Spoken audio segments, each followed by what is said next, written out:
Megha. Thank you. I was like really nervous standing in front of them. What have you baked today? I've baked a chocolate base with strawberry cream cheese, fresh cream at the bottom, and I've made a crunch with the sun-dried tomatoes in chocolate, which I've put at the bottom.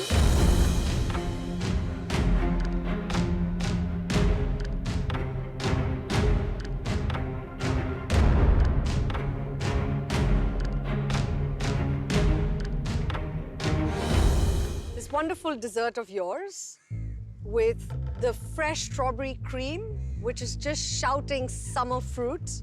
And best of all are your little churro bits. Oh my God, I cannot get enough of them. The only thing that I'm missing a little bit is your short crust chocolate biscuit in the end. That's feeling a bit dry. A couple of really, really good flavors that I'm getting. Number one, the churros. You could just pack me a box of it, and I'll be happy to take that home. But your short crust definitely needs more bite. It feels a bit stodgy, and it just feels a little bit underbaked. Megha, great composition, great thought. Proud of all of you. The accent that the churro bits have added, it's awesome, it's outstanding. Keep it up, keep adding those accents. And last but not least, the tea. Tanisha.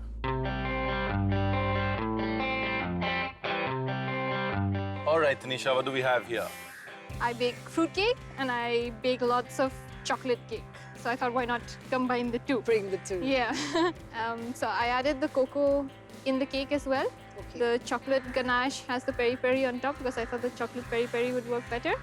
And the beetroot has cocoa in it because, again, I've read somewhere that cocoa kind of brings out that earthiness in beetroot. So I thought, let's have a go at that.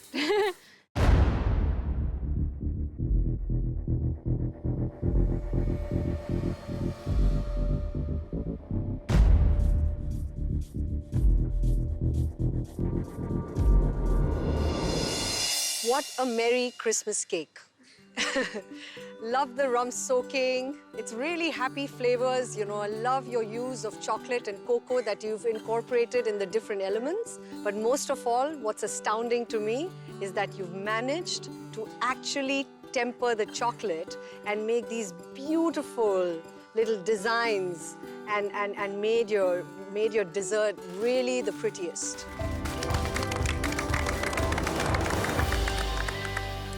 I would never, ever, even as a professional chef, attempt to make a Christmas cake in a 90-minute challenge. That also with curry powder. So I think you've done a great job. And in terms of techniques, I think you've got a lot going on. You've got the tempered chocolate, which is a big tick mark on technique. All the elements work. The cake itself has got great flavor, but I just wish it was more moist and it had risen more. So probably somewhere when you were making the cake, the technique, you could have gone better. Chocolate and peri-peri, beetroot and curry powder, all of them go really well. Tempering, I'm a fan.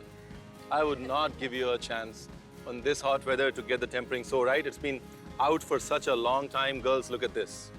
Still, this is what good tempering can do to chocolate. In this heat, it's standing by itself. Overall, I would want to come to your house for Christmas, that's for sure. Me too. Me too. There we are. Thank you very much. Ladies, at the onset, please accept our congratulations for an amazing job done. You keep making us more and more proud with every task that you undertake. Thank you very much. You were wonderful. But it's a competition. And while 4 of you will be safe and coasting, 1 of you will be burnt and will leave Femme Foodies forever.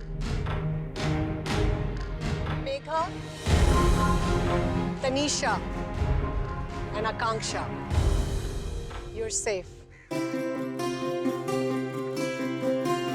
For the first time, The results just went so quick. I was in shock. They just said, Mega, Tanisha and Akanksha, you're safe and coasting. I was like, yay! I was so happy. Juhi and Ipsita, please step forward. I was kind of surprised at that moment, to be very honest, because while my cake was a little dry, it wasn't even as dry as a biscuit, but it was a little dry. Megha, for me, did not put enough chocolate on the plate, so I was quite surprised that it's come down between Ipsita and I. Juhi, Ipsita, you cooked, people tasted, people voted. Time for judgment.